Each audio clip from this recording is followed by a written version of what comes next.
साहित्याचा आवाज तुमच्यासाठी खास या ब्रीद वाक्यासह आपल्या सभोवतालच्या चालू साहित्यिक घडामोडीचा आढावा घेऊन मी दिव्या मेस्त्री आपल्या साहित्य गजर या कार्यक्रमात आपले सहर्ष स्वागत करीत आहे। चला तर मग बघूया ठराविक महत्वाच्या साहित्यिक घडामोडी। जळगावचे प्रसिद्ध साहित्यिक चित्रकार श्री राजू बाविस्कर यांच्या काळ्या निळ्या रेषा या आत्मकथनपर पुस्तकाला 2025 चा साहित्य अकादमी पुरस्कार जाहीर। सातारा येथे 3 मे रोजी 7वे राज्यस्तरीय साहित्य संमेलन अजिंक्य साहित्य संगम 2026 पार पडणार। प्रशाली लिखित कागद कोरा या कवितेचे सादरीकरण। जळगावचे प्रसिद्ध साहित्यिक चित्रकार श्री राजू बाविस्कर यांच्या काळ्या निळ्या रेषा या आत्मकथनपर पुस्तकाला 2025 चा साहित्य अकादमी पुरस्कार जाहीर। साहित्य क्षेत्रातील अत्यंत प्रतिष्ठेचा साहित्य अकादमी पुरस्काराची घोषणा दिनांक 16 मार्च 2026 सोमवारी झाली। त्या जळगावचे चित्रकार साहित्यिक श्री राजू बाविस्कर यांच्या काळ्या निळ्या रेषा या आत्मकथनाला हा पुरस्कार जाहीर झाला। त्याबद्दल त्यांचे साहित्य क्षेत्रातून अभिनंदनाचा वर्षाव होत आहे। मराठी भाषेतून शिफारस करण्यात आलेल्या 11 पुस्तकांमधून राजू बाविस्कर यांच्या या आत्मकथनाची निवड करण्यात आली। सन्मान चिन्ह, शाल आणि 1 लाख रुपये रोख असे पुरस्काराचे स्वरूप असून दिनांक 31 मार्च 2026 रोजी दिल्ली येथे आयोजित एका समारंभात मान्यवरांच्या हस्ते पुरस्कार प्रदान केला जाईल। चेहरे नसलेल्या माणसाला दिली समाजात खरी ओळख असे म्हणून त्यांनी लेखकाने, कलावंताने नेहमीच सामान्यप्रमाणे राहावे, समाजात वावरताना इतरांपेक्षा आपल्याला कोणी वेगळेपणा द्यावा अशी अपेक्षा करू नये असे मत त्यांनी मांडले। त्याचबरोबर साहित्य अकादमी सारखा राष्ट्रीय पुरस्कार घोषित होणे माझ्यासाठी बराच वेळ स्वप्न होते, कितीतरी वेळ मी त्यातून बाहेर येऊ शकलो नाही असे मत त्यांनी त्यांना पुरस्कार जाहीर झाल्याचे कळल्यावरील स्थितीवर मांडले। आधी चित्रकार आणि नंतर साहित्यिक असा माझा प्रवास असून नियतकालिकासाठी चित्र रेखाटता साहित्याची ओळख होऊन जवळीक निर्माण झाली आणि त्याचे फळ म्हणजे हा पुरस्कार आहे असे ते म्हणाले। श्री राजू बाविस्कर यांना मिळालेल्या या पुरस्कारामुळे खानदेशचे नाव देश पातळीवर पुन्हा एकदा अधोरेखित झाले। याआधी ज्येष्ठ साहित्यिक श्री ना. दो. महानोर, श्री भालचंद्र नेमाडे, श्री श्रीकांत देशमुख यांना या संस्थेचा पुरस्कार मिळाला आहे असे जळगावातील परिवर्तन संस्थेचे ज्येष्ठ रंगकर्मी श्री शंभू पाटील यांनी सांगितले। चोपडा तालुक्यातील लासूर गावात राहणाऱ्या एका लहान मुलाचे हे आत्मचरित्र आहे। त्यात बुद्धांची करुणा, डॉक्टर बाबासाहेब आंबेडकरांची सहनशीलता आहे, अण्णाभाऊ साठे यांच्या प्रतिभेचा स्पर्श आहे, परंपरा व आधुनिकता यामधील हा प्रवास आहे। परिवर्तन संस्थेचे श्रीकांत देशमुख आणि राजू बाविस्कर हे या पुरस्काराचे मानकरी ठरले। तसेच चित्रकार असलेल्या लेखकाला साहित्य अकादमीचा पुरस्कार मिळणे ही पहिलीच घटना आहे असेही श्री शंभू पाटील म्हणाले।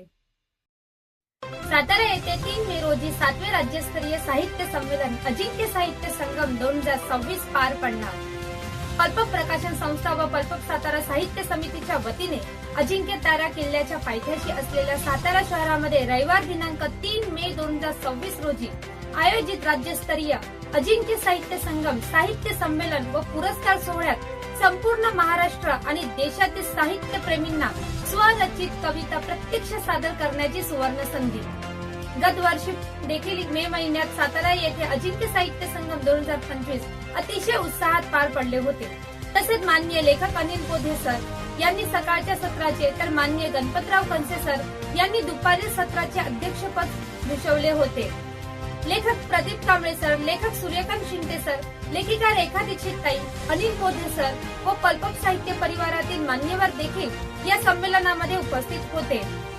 यावेळी 2026 चे 7वे राज्यस्तरीय अजिंक्य साहित्य संमेलन गत वर्षीप्रमाणेच उत्साहात पार पडण्यासाठी आयोजन समितीने देशभरातील साहित्यिकांना व बाल साहित्यिकांना कवी संमेलनामध्ये सहभागी होण्यासाठी आवाहन केले आहे। सहभागी कवींचा ट्रॉफी आणि प्रमाणपत्र उपस्थित मान्यवरांच्या हस्ते प्रदान करून शानदार सन्मान केला जाईल। सहभागी कवींना वय आणि कवितेच्या विषयांचे बंधन नाही। तसेच स्वरचित एकच काव्य सादरीकरणासाठी 3 ते 5 मिनिटांचा वेळ देण्यात येईल। प्रत्येकाने आपला प्रवास, निवास आणि खाण्यापिण्याची व्यवस्था स्वतः आणि स्वखर्चाने करायची आहे। या उपक्रमाचे आयोजन, नियोजन व संयोजन या बाबतीत आयोजन समितीचा निर्णय अंतिम राहील। काव्य संमेलनात सहभागीसाठी नाव नोंदणीची शेवटची तारीख 5 एप्रिल 2026 असून सहभाग शुल्क 400 रुपये आहे। 9922168681 किंवा 9096095885 या नंबरवर शुल्क भरून नाव नोंदणी करणे अनिवार्य आहे. शुल्क भरण्याचा स्क्रीनशॉट वरील नंबरवर पाठवून नोंदणीची प्रक्रिया पूर्ण करणे आवश्यक आहे. कवी संमेलनाच्या दिवशी उपस्थित सहभागींना नाश्ता, दुपारचे जेवण देण्यात येईल. तसेच एकदा जमा केलेले शुल्क कोणत्याही परिस्थितीत परत मिळणार नाही याची नोंद सर्वांनी घ्यावी. अधिक माहितीसाठी आयोजकांतर्फे खालील नंबरवर संपर्क साधण्याचे आवाहन करण्यात आले आहे. सौ लीना पाटील 9922168681. आयोजक पल्पक सातारा साहित्य कार्यकारिणी मान्य कवी लेखक किरण तोडकर सूर्यवंशी 9545691933. साहित्य संमेलनाचे ठिकाण स्वराज्य कॉन्फरन्स हॉल सातारा कोडोली. आजच्या या आपल्या साहित्य गजर या कार्यक्रमात प्रशाली लिखित कागद कोराई ही कविता सादर करते तुमच्या समोर. ऐकूया. कविता लिहायला बसले मोठ्या ठाटात. ऐका. कविता लिहायला बसले मोठ्या ठाटात, पण शब्दच सापडले नाहीत वेळेवर हातात. शेवटी ओळीमध्ये लिहिले शब्द 3च. कविता नंतर लिहीन बुजबुजलं मनच. पेनही होता अजून तसाच हातात. अहो, पेनही होता अजून तसाच हातात आणि कागदही होता वाट पाहत. शब्दही आजच खेळत होते लपंडाव. प्रतिभा पण म्हणे मला काहीच न ठाव. कल्पनेनं घेतली मग माझ्या धाव. पेनाला म्हंटली सांगते लिहाना राव. आजच जागतिक कविता दिन तव. कविताचा आज रंग आणि राव. तेव्हा कुठं प्रतिभेलाही गवसला धागा. शब्दांची झाली सुई आणि कल्पनेचा दोरा. केली तुरपाई मग मीही प्रतिभे संग. कवितेनंच रंगला तो